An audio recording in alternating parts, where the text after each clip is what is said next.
Hello friends, स्वागत है आपका शिक्षा क्लासेस पर। दोस्तों, हम लोगों की क्लास चल रही है भारतीय राष्ट्रीय आंदोलन की, जिसके अंतर्गत आज का हम लोगों का टॉपिक है भारत में ब्रिटिश शासन का आर्थिक प्रभाव, economic impact of British rule in India. यह क्लास जो है हम लोगों की थ्योरी क्लास है और इसके अंतर्गत हम लोग सारे के सारे जितने भी इससे रिलेटेड कॉन्सेप्ट हैं यानी थ्योरी से रिलेटेड वो सभी को कंप्लीट करेंगे। और नेक्स्ट क्लास जो होगी हम लोगों की, वह जो क्लास होगी क्वेश्चन की होगी। जरूरी है, जैसे कि हम लोग का हो गया उपनिवेशवाद।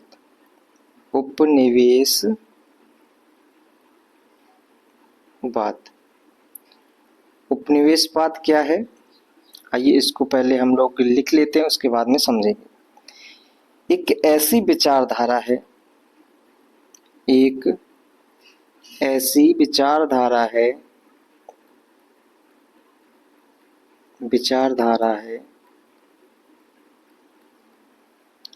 जो यह मानती है कि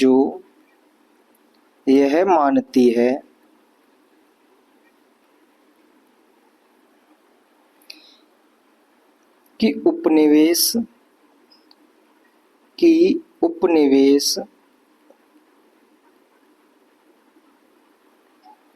का हित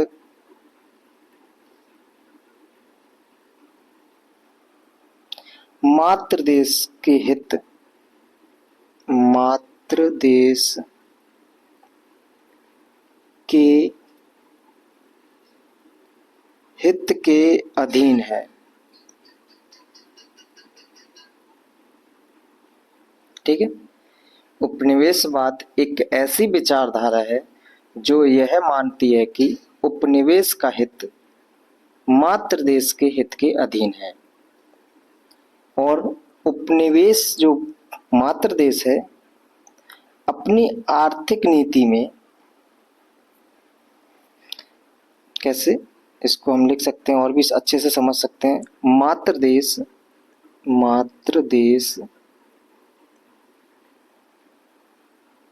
अपने आर्थिक हित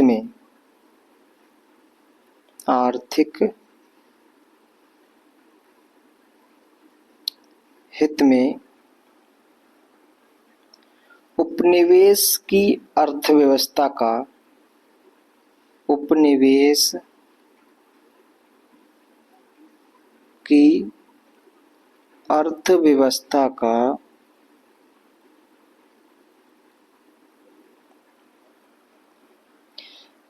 दोहन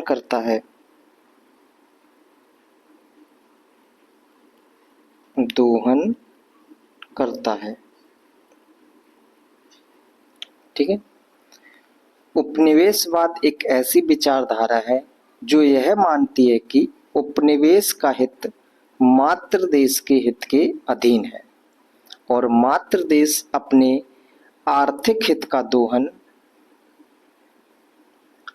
अपने आर्थिक हित के लिए उपनिवेश की आर्थिक का दोहन करता है। इसको समझते हैं। जैसे एक राष्ट्र ये है,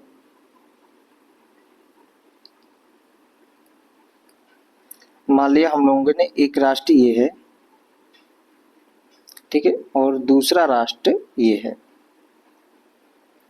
ठीक, इसको माना हम लोगों ने ए और इसको मान लिया बी। अब ये राष्ट्र ए राष्ट्र जो है बी राष्ट्र पर अधिग्रहण कर लिया, तो ए राष्ट्र क्या कहलाया? मात्र देश। क्या कहलाया? मात्र देश। और बी राष्ट्र क्या कहलाया? उपनिवेश देश। उपनिवेश। अब मात्र देश जो है अपने हित के लिए उपनिवेश की आर्थिक अर्थव्यवस्था का दोहन करेगा। किसके लिए? अपने हित के लिए। कौन सा देश? तो मात्र देश। और इसके लिए यह जो है अपनी नीतियों में परिवर्तन करेगा। जैसे जैसे जैसे मात्र देश की नीतियों में परिवर्तन होगा, वैसे वैसे ही वो औपनिवेशिक नीति में भी परिवर्तन करेगा। चलिए और अच्छे से समझ लेते हैं। उपनिवेश देश में हम लोग मान लेते हैं अपना देश भारत, और मातृ देश में मान लेते हैं इंग्लैंड यानी कि यूके। अब जैसे जैसे यूके यानी इंग्लैंड में नीतियां परिवर्तित होंगी, वैसे ही वैसे भारत में आर्थिक और से अधिक दोहन और ज्यादा से ज्यादा लाभ प्राप्त करने के लिए इसमें भी परिवर्तन हुआ। ठीक है, जैसे कि इसका मतलब मुख्य उद्देश्य क्या होता है उपनिवेशवाद का?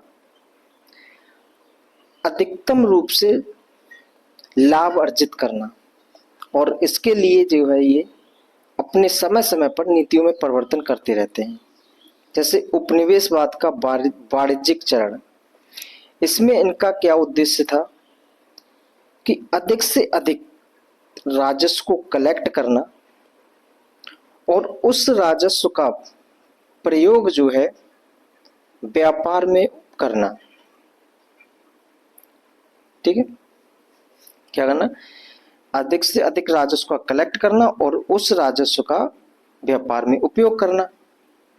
अब भारत का पैसा भारत के व्यापार में इन्वेस्ट कर रहे हैं।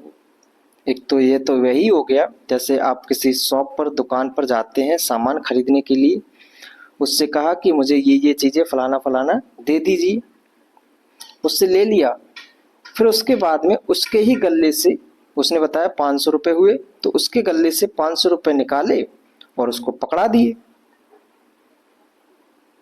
थोड़ा अजीब सा लग रहा है सुनने में, परंतु ब्रिटिश लोग जो है वो इसी प्रकार की नीति अपना रहे थे। आप लोगों ने सुना होगा 1764 में बक्सर का युद्ध हुआ था, और 1765 में जो है एक संधि हुई थी, इलाहाबाद की संधि, जिसके अंतर्गत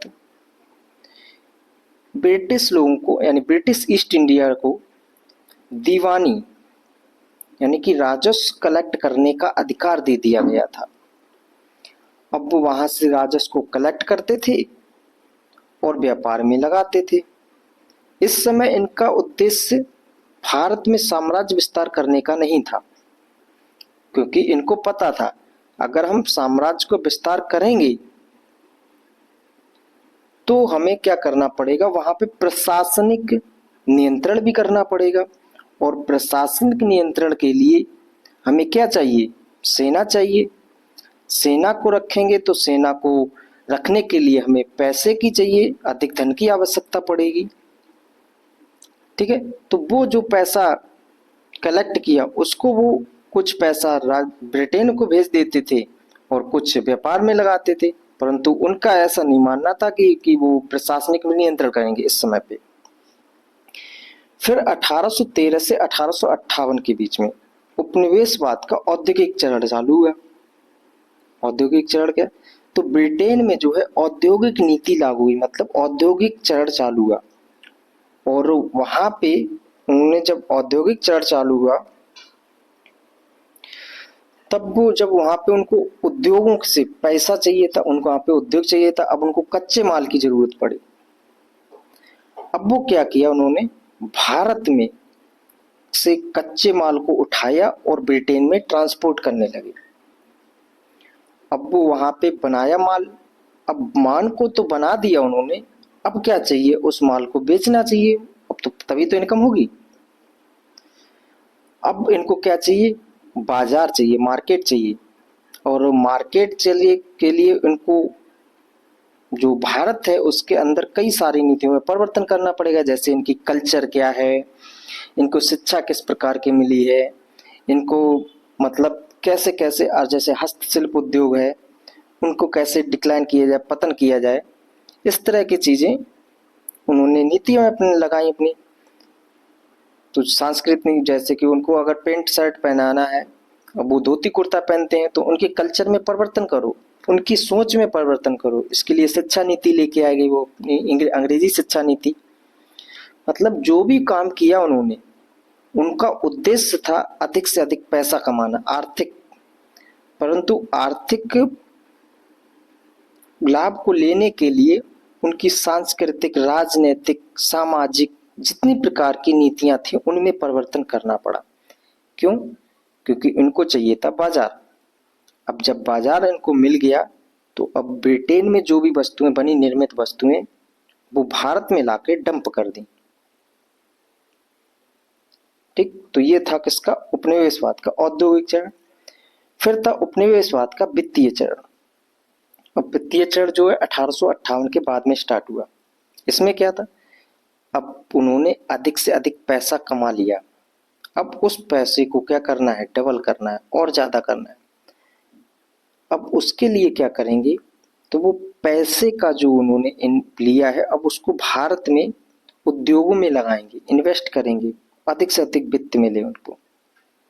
इसलिए उन्होंने रेलवे में इन्वेस्ट किया, बागान खरीदे, चाय के बागान, भारत को लीज पर पैसे दिए, मतलब जो ब्रिटिश ईस्ट इंडिया कंपनी है उसको। इस तरह के काम किए उन्होंने।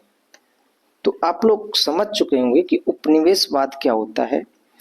यानी कि उपनिवेश के आर्थिक दोहन करते हैं वो मातृ देश अपने आर्थिक हित के लिए, और इसके लिए वह जो है कई प्रकार की नीतियों में परिवर्तन करते हैं, जैसे राजनीतिक नीति, प्रशासनिक नीति, आर्थिक नीति, सामाजिक नीति और सांस्कृतिक नीति। तो हम लोगों को इसके और आगे डिटेल में नहीं जाना है, बस इतना समझ लेना था कि उपनिवेशवाद क्या होता है। तो समझ में आ गया होगा। क्या है कि एक ऐसी विचारधारा है जो यह मानती है कि उपनिवेश का हित मातृ देश के हित के अधीन है, और मातृ देश अपने हित में उपनिवेश की अर्थव्यवस्था का दोहन करती है, और इसके लिए कई सारी नीतियां अपना रही हैं। चलिए एक और शब्द को समझते हैं हम लोग। अगला शब्द है साम्राज्यवाद।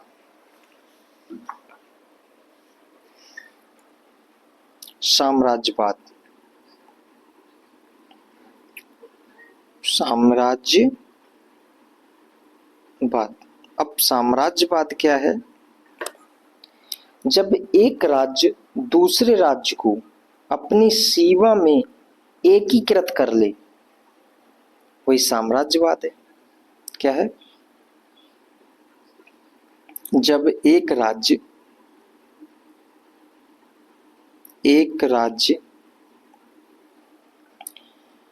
दूसरे राज्य को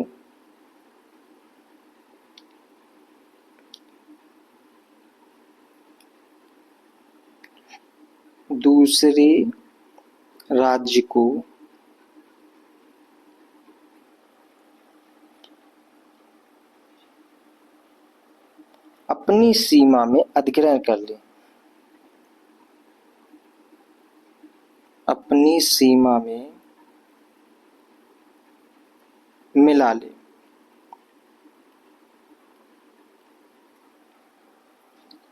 ठीक है, यही क्या है? साम्राज्यवाद है। जैसे देखिए, एक कोई बड़ा सा क्षेत्र है,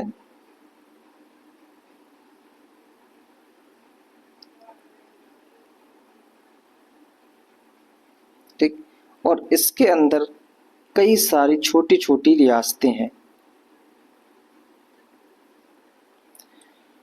अब इनमें से कोई भी एक रियासत काफी ज्यादा बलवान निकल गई, मान लिया ए, बी, सी, डी और ई। इनमें से जो है ई जो है ज्यादा ताकतवर निकल गई। ई इसने अपने सैनिकों को और ज्यादा सुदृढ़ किया और शक्तिशाली बनाया, और धीरे धीरे करके पहले उसने डी को कवर किया, ऐसे करके उस पर अधिकार कर लिया। अब उसका साम्राज्य का विस्तार इतना बड़ा हो गया। ठीक है, अब और भी ज्यादा शक्तिशाली सेना होगी, धीरे धीरे करके उसने ए को भी अपने अंदर समेट लिया, और धीरे धीरे करके उसने सभी को जो है अपने अंदर समेट लिया। अब क्या किया? ई का पूरा एक साम्राज्य हो गया, ये वाला पूरा क्षेत्र क्या हो गया? ई का हो गया है। अब ई ने क्या कर लिया? इस पे अधिकार कर लिया है। यही क्या होता है? साम्राज्यवाद। एक देश दूसरे देश को अधिकार कर ले, और उस पे अपना प्रशासनिक नियंत्रण कर ले, ठीक है, उसके अपने अनुसार उसका दोहन करे कि किस हिसाब से उसको चलाना है, वही कहलाता है अधिग्रहण। ठीक है, चलिए अगले लोग देखते हैं कुछ।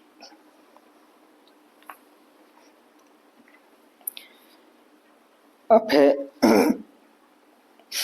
कि नव उपनिवेशवाद क्या है। नव उपनिवेशवाद, नव उपनिवेशवाद। अब नव उपनिवेशवाद क्या है इसको भी समझते हैं।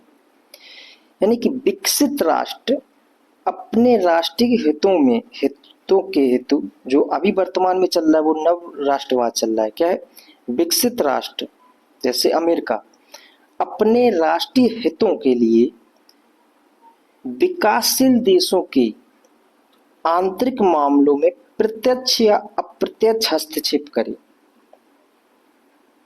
ठीक है, जैसे चीन और पाकिस्तान का ले सकते हैं। चीन का हित क्या है कि भारत को काउंटर करना, मतलब चीन क्या चाहता है? भारत को काउंटर करना। ठीक है, और उसके लिए जो है वह पाकिस्तान को, जो विकासशील देश है, उसका सहारा लेकर, मतलब उसके आंतरिक चीजों में प्रत्यक्ष अप्रत्यक्ष रूप से आंतरिक मामलों में क्या करता है? हस्तक्षेप करता है और उसमें सहारा लेकर पाकिस्तान को भड़काता है कि भारत को जो है क्या करें? एंटी रहें एक दूसरे के। ठीक है, तो भारत की पाकिस्तान के अंतर तो घुस गया और भारत भी विकासशील है। ठीक है, तो अपने हित के लिए तो कर रहा है चीन कि भारत उसको पता है कि भारत बहुत तेजी से आगे बढ़ रहा है, अपनी उसकी हर क्षेत्र में आगे बढ़ रहा है, तो आगे चल के, क्योंकि हमारा पड़ोसी देश है, तो वो आगे चल के क्या करेगा? हमसे डरेगा नहीं या फिर हमारे ऊपर आक्रमण भी कर सकता है। इसके मन में ये डर बैठा हुआ है चीन के मन में। इसके लिए वो पाकिस्तान को फंड देता है कि आप क्या करिए, आप भारत पे अटैक कीजिए, ऐसी इस प्रकार की घटनाएं करिए, आंतरिक मामलों में वो दखल देता है। ठीक है, उसका हित है। तो ये नव उपनिवेशवाद है। नव उपनिवेशवाद क्या है इसको भी लिख लेते हैं कि विकसित राष्ट्र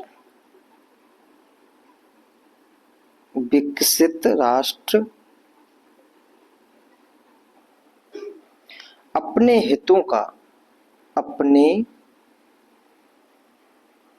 हितों हेतु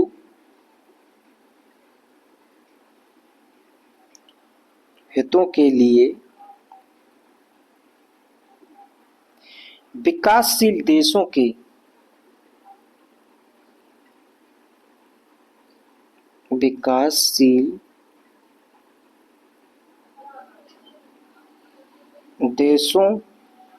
के आंतरिक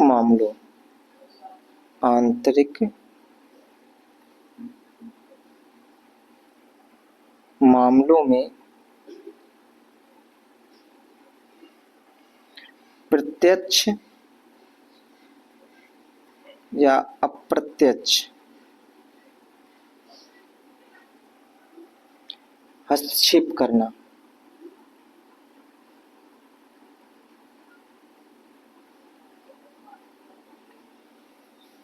क्या कहलाता है? नव उपनिवेशवाद कहलाता है। पाकिस्तान भी इसी प्रकार, ये जो अब अमेरिका है वो भी क्या करता है? इसी प्रकार की नीति अपनाता है। जो भी विकासशील देश हैं उनके नियंत्रण करता रहता है वो।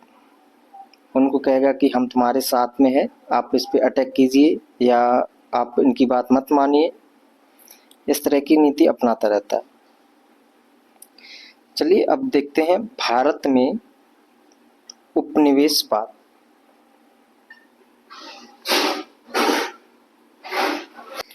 एक चीज को याद रखना है कि जैसे कि उपनिवेशवाद का जो स्वाभाविक परिणाम होता है, यानी कि रिजल्ट, वो गरीबी और पिछड़ापन होता है, जबकि उसका अनचाहा, वो ना चाहते हुए भी उसका परिणाम एक विकास भी हो जाता है। कैसे?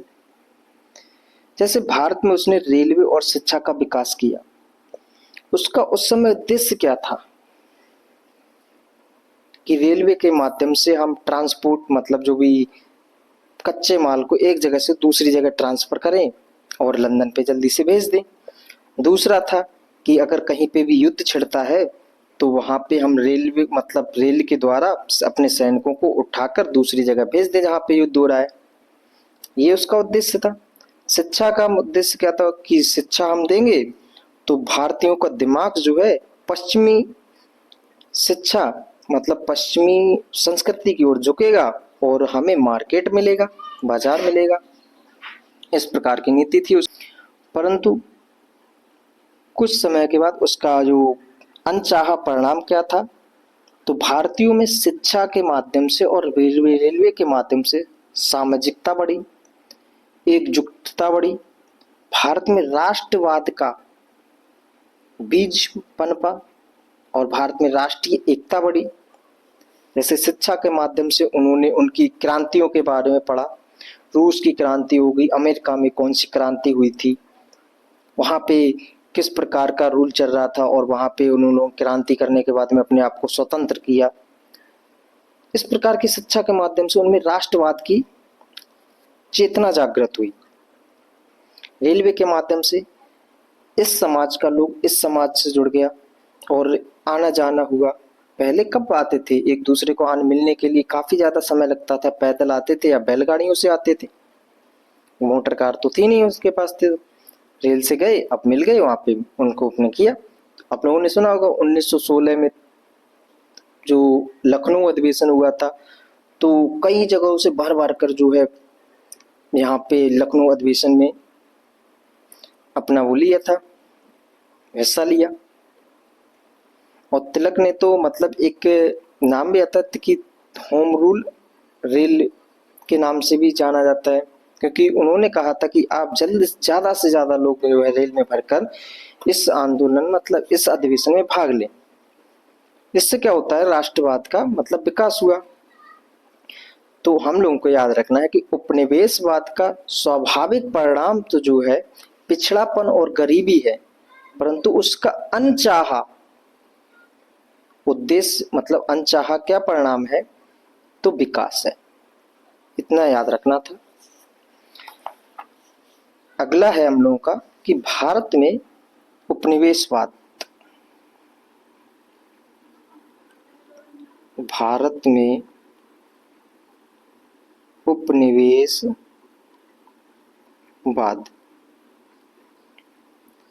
भारत में उपनिवेशवाद अब क्या क्या किया, मतलब उसने आर्थिक शोषण के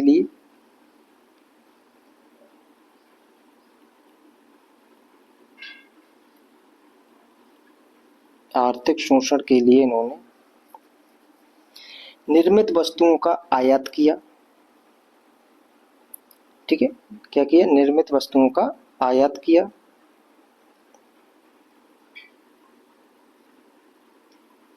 एक सेकेंड, निर्मित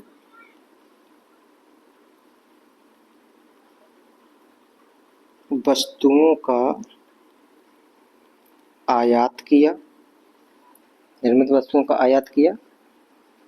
जैसे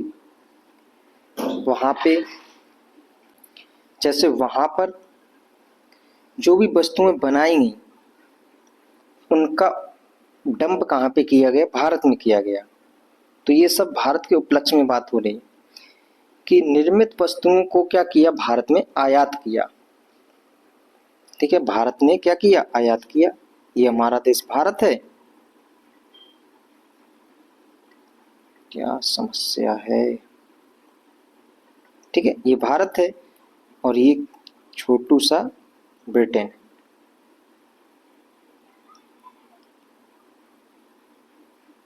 ठीक, अब यहाँ पे जो भी निर्मित वस्तुएं होंगी, निर्मित वस्तुएं,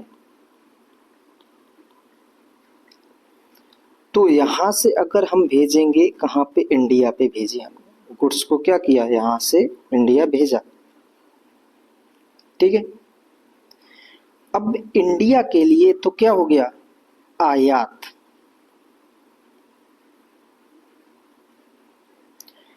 और ब्रिटेन के लिए जो हो गया, क्या हो गया, निर्यात। ब्रिटेन ने अपनी वस्तुओं का तो निर्यात किया, परंतु भारत ने क्या किया, उन वस्तुओं को आयात किया। तो इस पॉइंट को आप लोग समझ रहे होंगे कि निर्मित वस्तुओं का आयात और कच्चे माल का निर्यात किया। कच्चे माल का निर्यात किया, ठीक है। तो भारत से जो भी है कच्चा माल जो है यहां से यहां पे भेजा गया, कच्चा माल, क्या है, भारत है और ये यूके, ठीक। तो भारत से कच्चे माल का निर्यात किया गया। तो आप लोगों ने एक कोटेशन काफी ज्यादा फेमस रहता है, क्या है कि भारत इस समय पे कच्चे माल का निर्यातक बन गया और निर्मित वस्तुओं का आयातक बन गया, ठीक है। इससे क्या हुआ, तो भारत के जो पारंपरिक उद्योग थे उनको ठेस पहुंची, जैसे शिल्पकला थी, ठीक है, और भी जो क्षेत्रीय स्तरों पर उद्योग चल रहे थे उनको क्या किया, आघात पहुंचा और वो समाप्त हो गए। सूती वस्त्र जो भारत में अच्छे खासे बनते थे, उन्होंने रेशमी कपड़े लेके आए, मतलब सिल्क कपड़े, सिंथेटिक कपड़े लेके आए, ठीक है। पर जो सूती कपड़े थे उनका निर्यात क्या हो गया, कम हो गया। अब मजबूरी है, क्योंकि भारत में जो है इतना ज्यादा इनकम का सोर्स नहीं था, ठीक है। जो चीज मान लीजिए यहाँ पे सूती कपड़ों का इस समय पे कुछ भी रेट हो, अगर हम मानते हैं 100 रुपए का है, और है तो कपड़े ही, हाँ, ब्रिटेन से कोई भी चीज निर्मित होके आई, मतलब कपड़े आए बन के, वो यहाँ पे दे रहे हैं कितने रुपए पे, 20 रुपए पे। इन पे टैक्स भी नहीं है, टैक्स फ्री है, क्योंकि इनका ही राज चल रहा था उस समय पे। तो बताइए कि भारत की जनता जो है किसको खरीदेगी, तो खरीदेगी 20 रुपए वालों को, 100 रुपए वाले पे नहीं खरीदेगी। और ये अभी भी चल रहा है। जो भारत के जो प्रोडक्ट हैं उनको बनाने में काफी ज्यादा कॉस्ट लग जाता है और वो महंगे बिकते हैं। जैसे नोकिया का फोन है, अच्छे अच्छे में मानते हैं ना, उसको अगर कोई खरीदेगा तो काफी ज्यादा महंगा आता है। जबकि वो ले लो, आईफोन ले लो, मतलब किसका ले लो, रियलमी का, वो सस्ता आएगा। तो ज्यादातर के लोग में देखा होगा हाथों में यही होते हैं, रियल फोन, ओप्पो, एमआई। परंतु जो महंगी चीज होती हैं वो नहीं खरीद पाते हैं। तो वैसा ही यहाँ पे भी हो रहा था, इस समय पे भी। तो इस वजह से क्या हुआ, जो यहाँ पे भारत में छोटे उद्योग थे, हस्तकला थी, वो सब क्या होने लगी, कमजोर होने लगी धीरे धीरे, और कृषि पर जो है उसका और अधिक बोझ पड़ने लगा। आप लोगों ने एक टर्म सुना होगा, निरपेक्ष, निरपेक्ष गरीबी नहीं, सॉरी, प्रच्छन्न बेरोजगारी, वो बढ़ने लगी।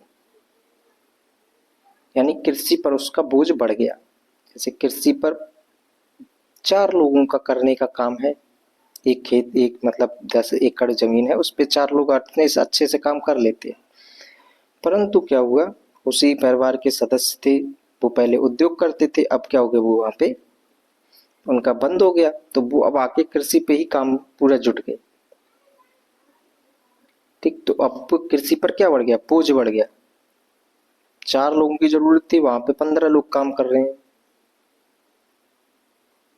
ठीक है। तो जो 11 लोग आए हैं वो कैसे हैं, प्रच्छन्न बेरोजगारी है ये,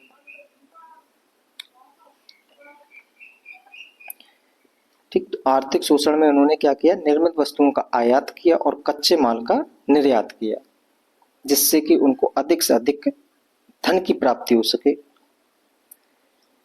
नेक्स्ट उन्होंने क्या किया, सांस्कृतिक और शिक्षा में भी हस्तक्षेप कानून किए, स्कूल एजुकेशन स्टार्ट की, इंग्लिश एजुकेशन, और ईसाई मिशनरियों को भारत में धर्म प्रचार की अनुमति दे दी। ठीक, ये सब काम किए। चलिए हम लोगों के लिए जो काम का है उसको हम पहले देखते हैं। क्या है पहले काम का हम लोगों का, कि ब्रिटिश भू राजस्व व्यवस्था किस प्रकार की थी, उनको समझना काफी ज्यादा जरूरी था, इस वजह से उनको समझाया। अब हम लोग जो जो चीजें हम लोगों के एग्जाम के लिए काफी ज्यादा महत्वपूर्ण है उनको ही देखें। जैसे क्या है कि ब्रिटिश भू राजस्व व्यवस्था, यहां से क्वेश्चन बहुत बनते हैं इसलिए याद रखना। ब्रिटिश भू राजस्व व्यवस्था,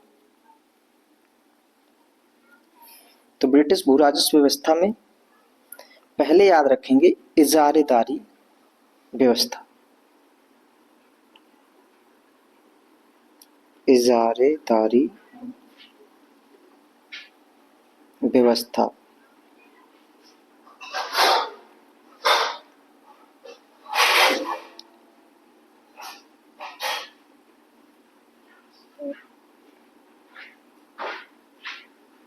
तो इजारेदारी व्यवस्था क्या थी, इसके बारे में एक दो पॉइंट है वो लिखना है। इसकी शुरुआत जो है मुर्शीद कुली खान के समय पे हुई थी। शुरुआत कब हुई थी, शुरुआत मुर्शीद कुली खान, मुर्शीद कुली खान, ठीक है। और यह है कौन मुर्शीद कुली खान, तो बंगाल का पहला नवाब। इसके प्रवर्तक अगर पूछे जाएं तो किसके कार्यकाल में हुई थी प्रवर्तक, वॉरेन हेस्टिंग, वॉरेन हेस्टिंग, ठीक। क्षेत्र कौन कौन सा था, तो बंगाल और बिहार, बंगाल और बिहार क्षेत्र था, ठीक है। तो इजारेदारी व्यवस्था थी क्या, तो ठेकेदारी व्यवस्था थी, यानी कि वसूली, एक तरह से समझ सकते हैं कि बोली लगाना। आप लोगों ने नीलामी समझी होगी, सुनी होगी ना, कि ज्यादा से ज्यादा जो बोली लगाएगा वो भूमि का ठेका लेगा, यानी कि कॉन्ट्रैक्ट सिस्टम था एक तरह से कह सकते हैं। तो इजारेदारी जो है, इजारेदारी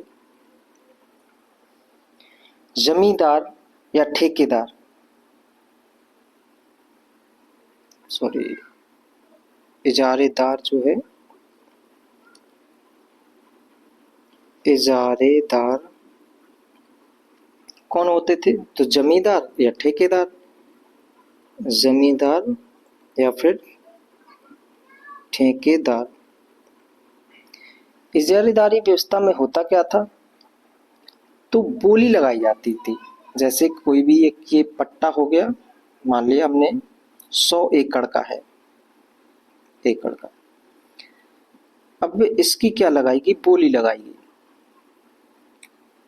ठीक। तो जिसने सबसे अधिक बोली लगाई उसको इस भूमि पर कर कलेक्ट करने का अधिकार दे दिया गया, ठीक है। अब जाहिर सी बात है जो ज्यादा से ज्यादा बोली लगाएगा और वो उस हिसाब से अब वो और भी ज्यादा धन कमाने की कोशिश करेगा। मान लिया कोई भी जो जमींदार है या ठेकेदार है जो भी गया, उसने 100 एकड़ जमीन को अपने उच्च दामों में उसने खरीद लिया। अब वो क्या करेगा, तो किसानों से वो टैक्स लेगा, और टैक्स ऐसा तो है नहीं कि वो घाटे में जाए, चाहे किसानों का खून चूसने पड़ा उसको, वो क्या करेगा, अधिक से अधिक पैसे लेगा। और यह व्यवस्था जो है 5 वर्ष के लिए ठेके पे दी जाती थी। ठीक है, तो क्या किया गया इसमें, तो सबसे ज्यादा बोली लगाने वाले को, सबसे ज्यादा बोली लगाने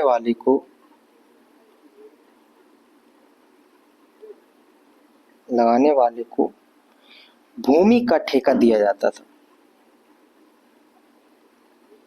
भूमि का ठेका दिया जाता था।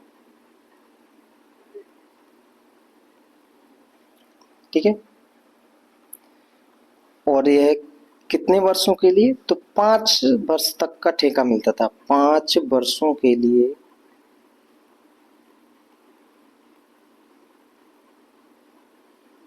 ठेका दिया जाता था। ये थी इजारेदारी व्यवस्था। इसका परिणाम क्या हुआ, तो ये असफल हो गई और 1977 में इसको 1 वर्षीय ठेका कर दिया गया। ठीक, तो ये यहां से ये इम्पोर्टेंट है। अगला क्या है हम लोगों का, तो स्थायी बंदोबस्त।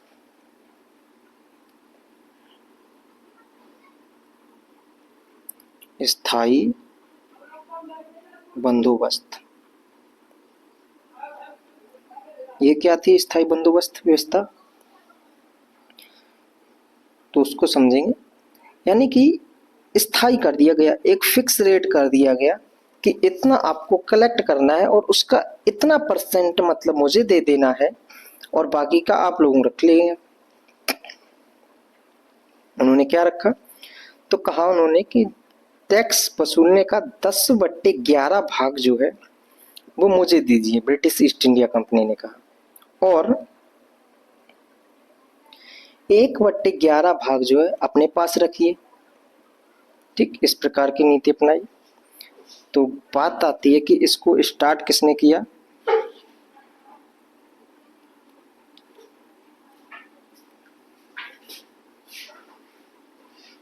शुरू, तो कॉर्नवालिस के समय पे इसको शुरू किया गया। ठीक है, 1793 में। शुरू किया गया। ठीक, इससे पहले भी 1790 में 10 वर्ष के लिए इसको लागू किया गया था।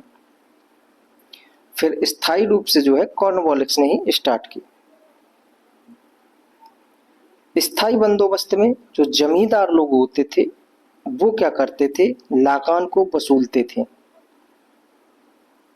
ठीक, और इसमें जो है जैसे कि मान लिया एक जमीन है, यहाँ पे ये वाली जो जमीन है वो जमींदार लोगों की है, मतलब इसकी किसानों की है, और ये वाली जो जमीन है ये है सामुदायिक जमीन, मतलब जो सभी लोगों की है।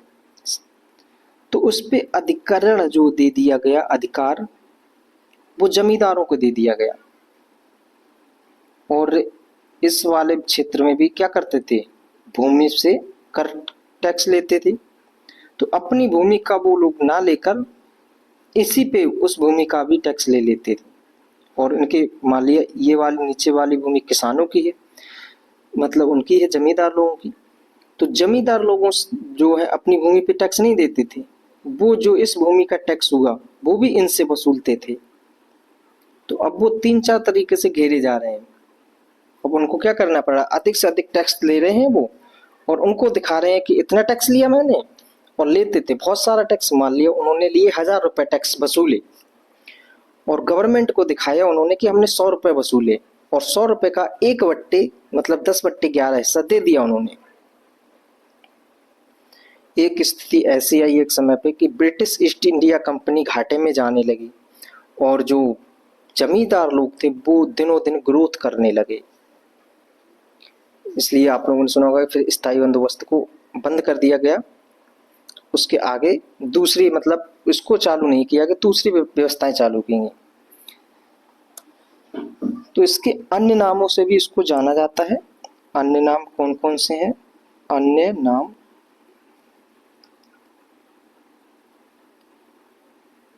इसके अन्य नाम में इस्तवारी व्यवस्था भी इसको कहते हैं। इस्तवारी व्यवस्था, जमींदारी व्यवस्था, क्योंकि जमींदार इस पे टैक्स वसूलते थे। जमींदारी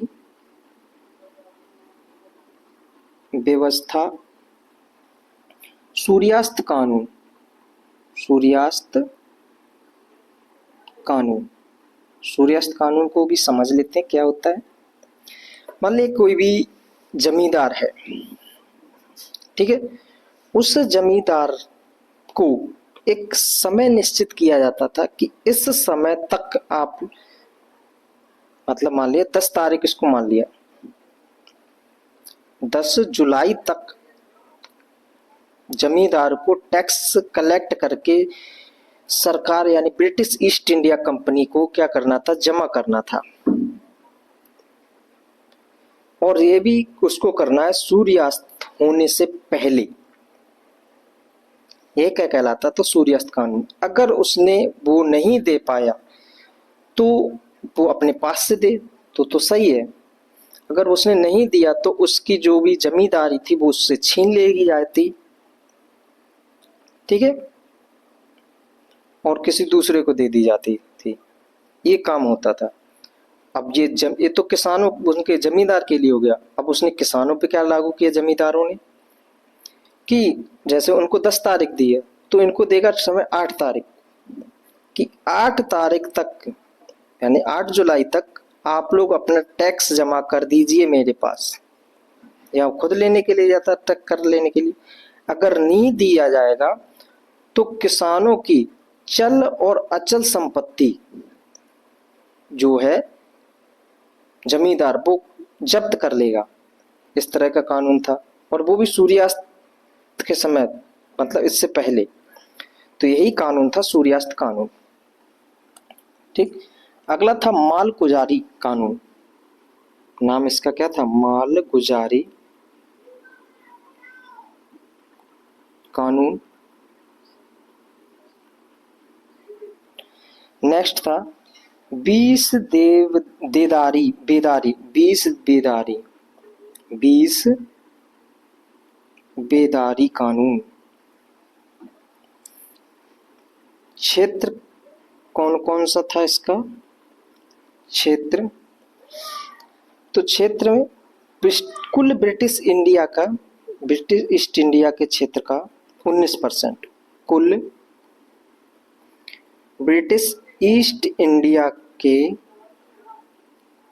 क्षेत्र का 19%। बंगाल क्षेत्र हो गया, बंगाल, बिहार, वाराणसी उड़ीसा, उड़ीसा, वाराणसी, ठीक, ये क्षेत्र थे।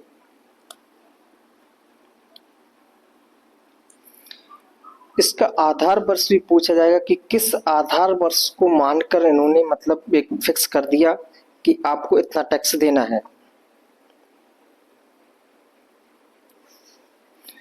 तो आधार वर्ष कौन सा था?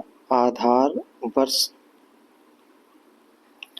तो था 1790 और 91। इस समय पर भी, इस समय पे जो भी किसान की इनकम रही होगी और उस हिसाब से उन्होंने टैक्स लिया, चाहे ज़्यादा रही हो या कम रही हो। समय के हिसाब से इनकम अगर बड़ी होगी तो उससे किसानों को ही फायदा हुआ, मतलब उनको जमींदार को फायदा हुआ। अगर घटी है तो किसानों को घाटा हुआ, ठीक है। बड़ी है तो किसानों को कोई फायदा नहीं हुआ। वो तो टैक्स जमींदार लोग जो हैं वो तो उतना ही वसूलते थे, बहुत ज्यादा वसूलते थे, परंतु वो दिखाते थे फिक्स के हिसाब से कि मान लिया कि इस समय पे 100 रुपए इनकम थी किसानों की, और जिसमें से उनको 10/11 इसका मतलब 10/11 कलेक्ट करना था। 11% कलेक्ट करना था, जिसमें से 10/11 किसानों को देना था, मतलब उनको ब्रिटिश ईस्ट इंडिया कंपनी को देना था। ठीक है, मान लिया 100 रुपए इनकम हुई किसानों की, इसका 11% जो है वसूलना था, मान लिया मैंने। ठीक है, अब इसका जो है 10/11 या इसी का मान लो 10/11% जो है वसूलना है। फिर से समझते हैं, 100 रुपये इनकम हुई किसानों की और इसका 10/11, ठीक है, बस किसको देना है? ब्रिटिश ईस्ट इंडिया कंपनी को देना है इसका। और 1/11 जो है किसको लेना है? तो जमींदार। ठीक, परंतु समय के हिसाब से क्या हुआ, इनकम बढ़ी, मान लिया 200 हो गई, परंतु किसान था वो 100 पर ही लेता था, मतलब जो सरकार को बताता था कि हमारे लोगों को इतना इन्होंने फिक्स किया है 100 पे, तो 100 रुपए के हिसाब से ब्रिटिश ईस्ट इंडिया कंपनी को देता था, परंतु किसानों से 200 रुपए पे टैक्स लेता था। और वो टैक्स किसके पास जाता था? जमींदार की जेब में जाता था। ठीक है, अधिक से अधिक टैक्स खरीद वसूलते थे और ब्रिटिश ईस्ट इंडिया कंपनी को कुछ भाग दे देते थे। इससे क्या हुआ, तो किसानों को तो घाटा हुआ, ब्रिटिश ईस्ट इंडिया कंपनी को भी घाटा हुआ, और जो बिचौलिया थे बीच में जमींदार, उनको क्या हुआ? फायदा हुआ। ठीक,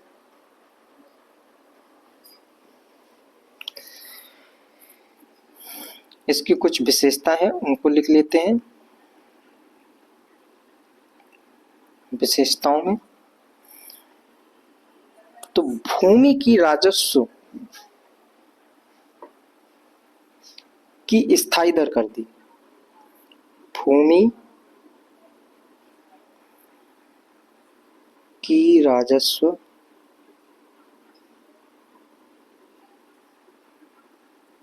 की दर को स्थायी कर दिया गया, स्थायी कर दिया। ठीक, और इसमें बंदोबस्त यानी जमींदारों से लागान समझौता हुआ। इसमें हुआ क्या? बंदोबस्त में जमींदारों से लागान समझौता हुआ। इसमें भूमि का स्वामी किसको बनाया गया? जमींदारों को बनाया गया। भूमि का बनाया गया।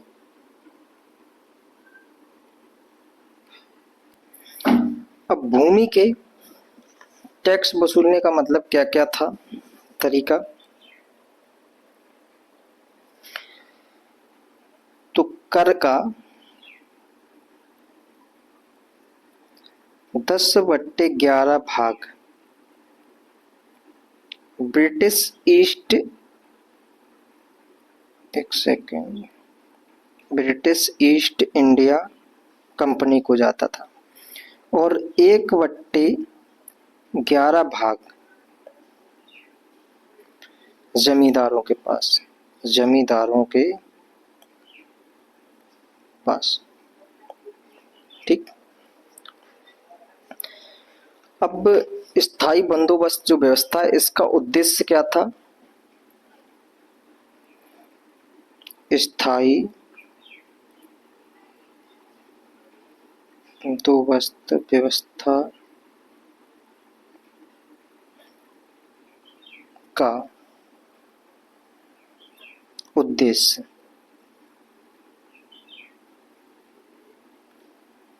क्या था?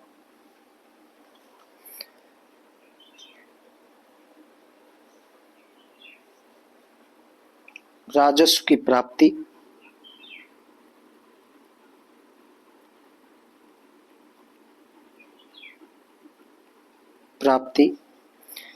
प्रशासनिक कार्यों से मुक्ति, प्रशासनिक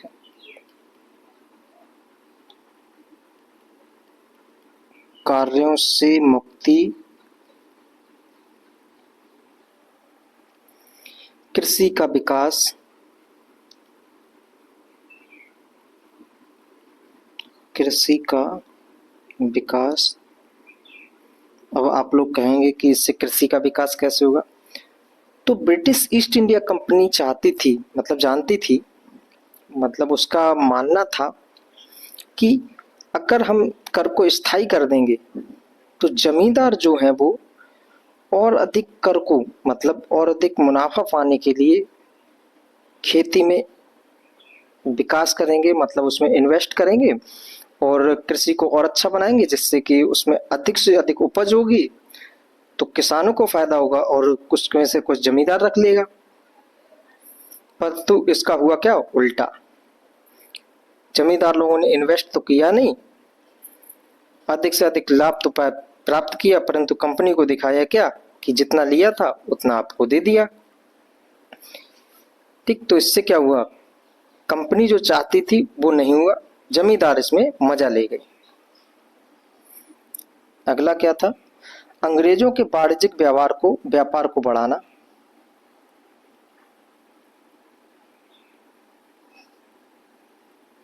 अंग्रेजों के वाणिज्यिक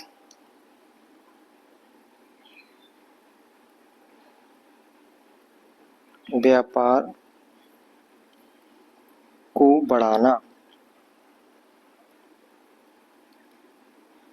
को बढ़ावा देना।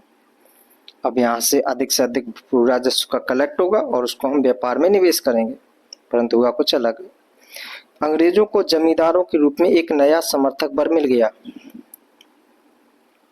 अंग्रेजों का क्या था? अंग्रेजों को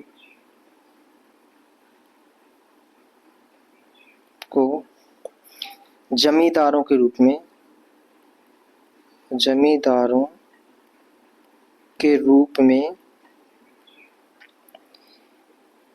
एक नया समर्थक वर्ग मिल गया। ठीक है, अब देखते हैं कि जो स्थायी बंदोबस्त व्यवस्था लागू की गई थी कॉर्नवालिस के द्वारा, इसका प्रभाव क्या पड़ा, परिणाम क्या रहा।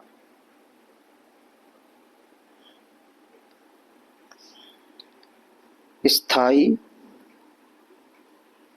बंदोबस्त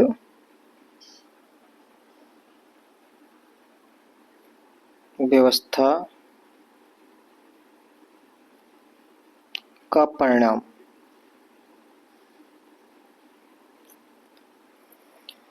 तो किसानों का अत्यधिक शोषण किया गया, किसानों का अत्यधिक शोषण हुआ,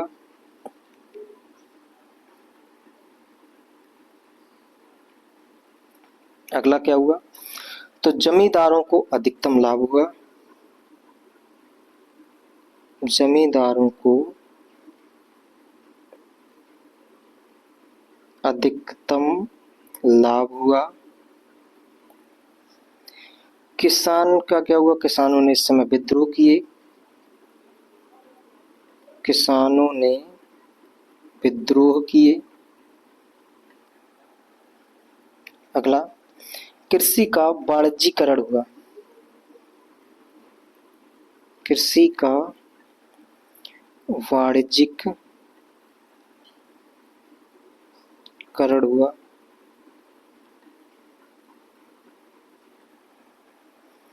यानी कि नकदी फसलों को बढ़ावा दिया गया, नकदी फसलों को बढ़ावा।